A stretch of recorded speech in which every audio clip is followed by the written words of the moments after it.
Ushiyile kwiqela le-DA nanjengelungu lendlu yowiso-mthetho yephondo laKwaZulu-Natal uMbali uNtuli oneminyaka engamashumi amathathu, anesithathu, ubudala nophulukene nogqatso lokuba ngumongameli walo mbutho kumnumzana John Steenhuisen ngo-2020 uzakuthabatha ikhefu kwimibandela yopolitiko.Uthi uzigqibele ngokwakhe ukushiya kweli qela nanjengoko efuna ukukhula azama ukunceda uluntu ngaphandle kwezopolitiko. Uthi nangona kukhula amarhe okuba i-DA ifak'uxinzelelo kwiinkokheli ezimnyama olukhokelel'ekubeni zishiye kweli qela uNtuli uthi yena uziphumele ngokwakhe kweli qela kwaye wanelisekile ligalelo lakhe kwi-DA.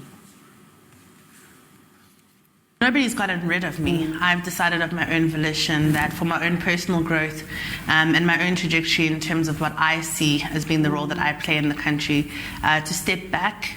And I think that a good dancer always knows when to exit the stage, and I think that I've done my bit for the DA. I'm incredibly proud of the work that I've done there, but there is now, I think, an opportunity for me after some deep introspection to really take a step back and from formal politics at least, and to go back to the communities, go back to the ground, and to do some more good work there. So I'm not lost to serving my country, but I think I'm better suited and I have more energies to do it elsewhere now.